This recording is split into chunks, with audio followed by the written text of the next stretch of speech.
Supriya Goswami. I head marketing for India and Southeast Asia at InMobi.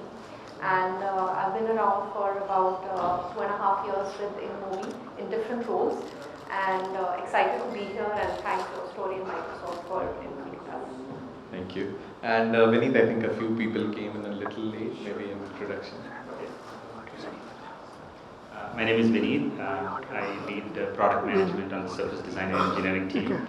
I did my mechanical engineering, did my industrial design from IIT Delhi, started a company for about 7 years as the CEO. Went to MIT to do my engineering and management masters, and then started working with Microsoft. I also spent some time in Japan as a Hindu-Hitachi design scholar. I'm excited to be here too. Awesome. I think I've forgotten to introduce myself. I am from YourStory. My name is Abhash, and I look at digital and social media marketing at YourStory. So the first thing that I wanted to ask, and maybe Vineet can start off because he's got the perspective looking at it from US.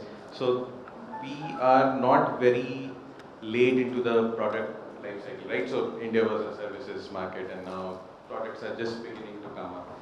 So how do you look at it? How do you look at the market? How do you look at talent from India in terms of product innovation? Sure.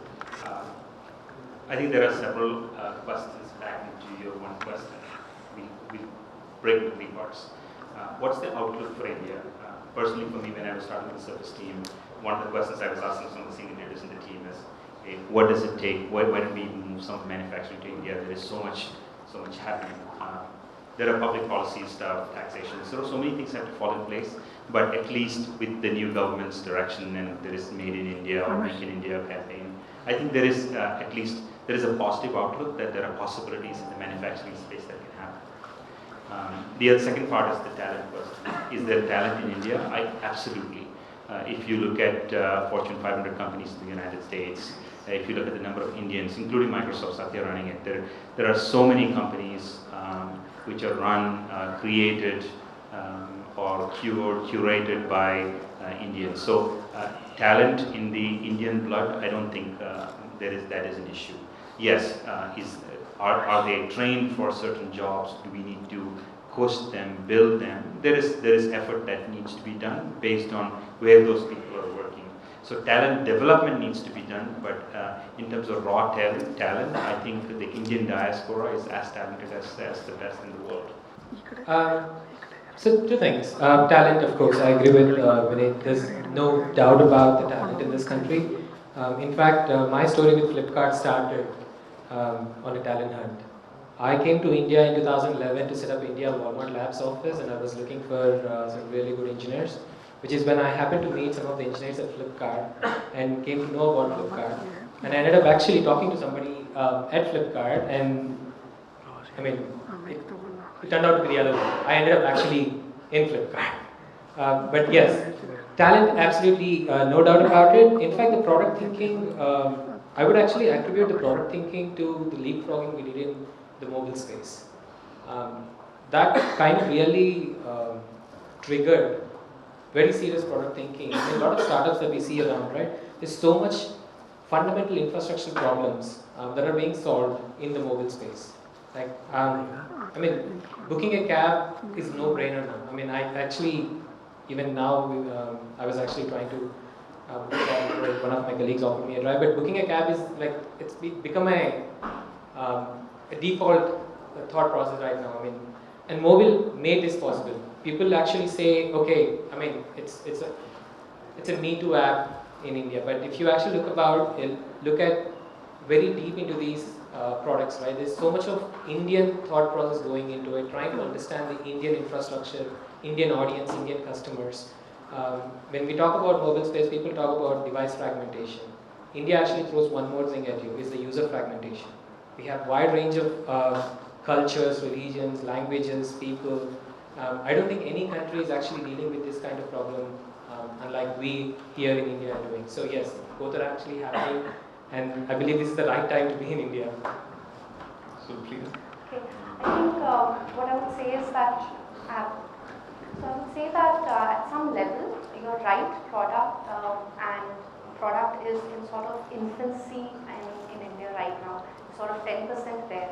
All the signs that we see are extremely positive, and it's exciting, and like I said, that it's the right time to be in India, but we are at infancy. And just to build on what you were talking about in your talk as well, I think what lacks potentially is the discipline of design thinking in a work environment. So the talent has the right ability, but do we have that discipline? And we are getting there, but there is more. The journey is sort of begun in the right direction.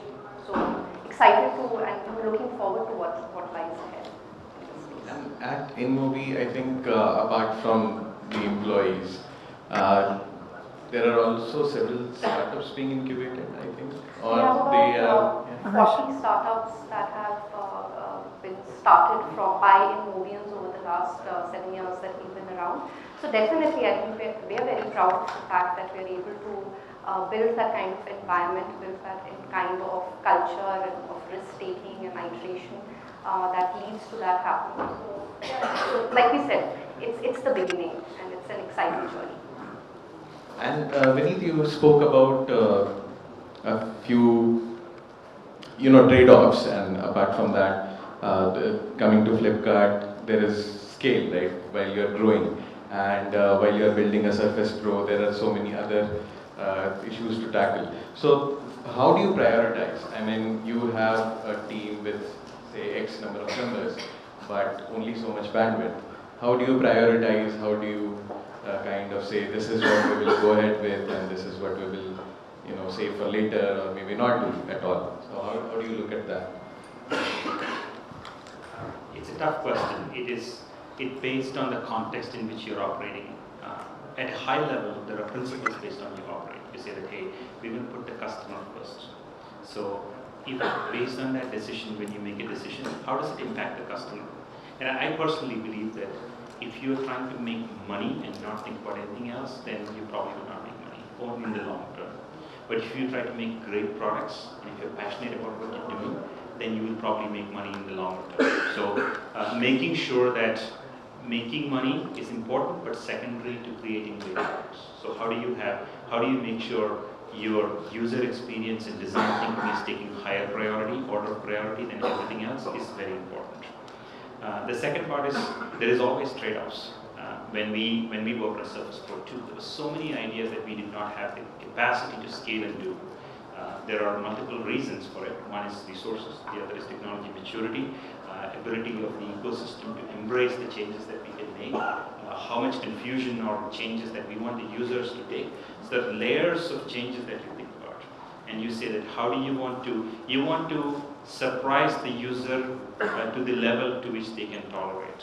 So that is one of the filters we use, so that, for example, we learn from our mistakes from Windows 8. We changed so much, but we track back and said, hey, how do we fix this in Windows 10? So, and once you have that list, then you go through that list and say, what are the things you want? How important is timing to market? Is there a market that you want to capture by launching in a certain time frame? Then if your time to market is important, then of your list of priorities, you decide, okay, here are the 5 things we absolutely want to launch on this date. And rest of it, if it is a software update, it goes a software update. If it's a hardware, then you do a hardware refresh after a certain period of time. So that's when you try to plan the roadmap. And in our case, there is a lot of dependency on Intel roadmap, for example, between Caswell versus Broadwell versus Skylake. So there are dependencies with the ecosystem as well. So it's a much more dynamic question. It is very context specific on what you're trying to solve.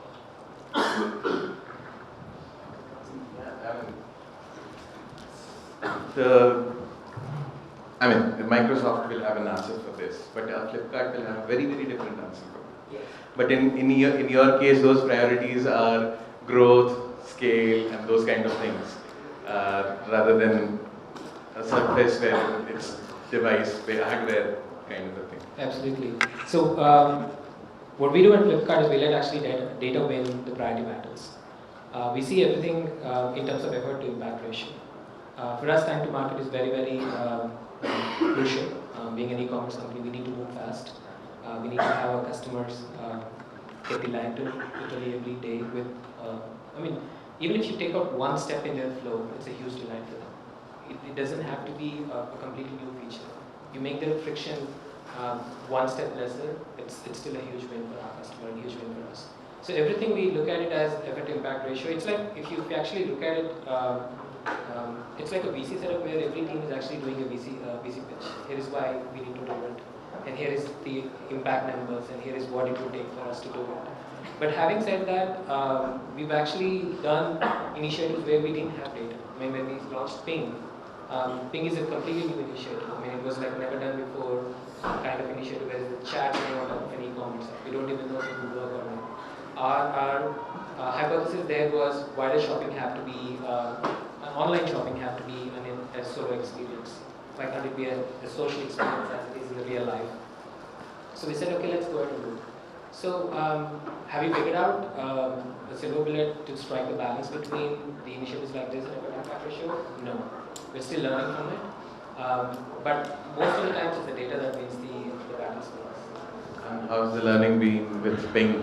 Oh, it's been amazing. It's been amazing actually. I mean, of all the learnings that we had with the Ping, the one thing that really surprised me and the team was during the Big Billion Days. We thought during the Big Billion Days, Ping would not be actually used as much as it would be used on a regular day because people are busy buying out stuff. The stock will go out of stock and off it. That was the time Ping actually saw a spike in usage. People were literally discussing, hey, should I buy this furniture? Will this fit in our living room? Like, it was so amazing to see people making real decisions while they were buying on our property. It's actually, I mean, the roadmap that we have for Ping grew from the feedback that we got and the kind of usage we saw. We are really excited about the product. So priorities, focus, how do you just grill that into the team? How do you enable them to make those decisions? So I'll answer this at three levels. So at the most macro level, I think for us, user experience and the fact that users should like ads, should love ads, should look forward to ads, that forms a priority over anything else when we're taking decisions.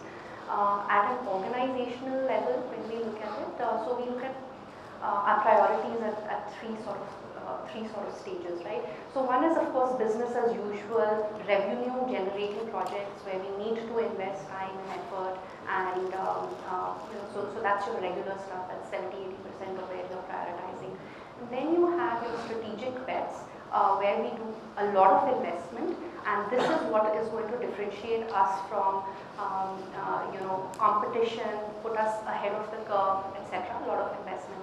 And then you have space for 10% of moonshot projects, and there we actually have zero expectation.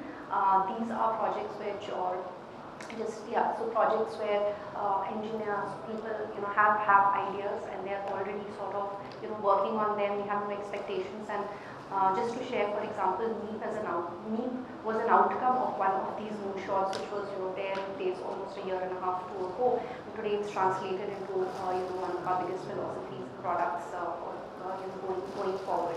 So that's the second level. And at the third level, I think one of the things that we've really started doing and is helping us to be able to make the right priorities is putting in place a pod structure. And when I'm saying a pod structure, we're really looking at making pods of business, engineering, and product teams, give them complete autonomy and freedom to act. Once you do this, the business, so typically there's a challenge between what business wants, what product wants, what engineering wants. This is helping us and really helping us to execute at a scale and a pace that we need to in the kind of environment, just like I was mentioning, that speed is of utmost importance here. So I think these are the 2 or 3 things that we are doing, which is helping us deal with this complex problem. Vineet and Amit, do business and technology teams interact as much in Flipkart and Microsoft as well? How does that work? We interact, we fight, fun happens. But there is creative tension, and I think I like to tell the story that every good movie, if you see, there is tension.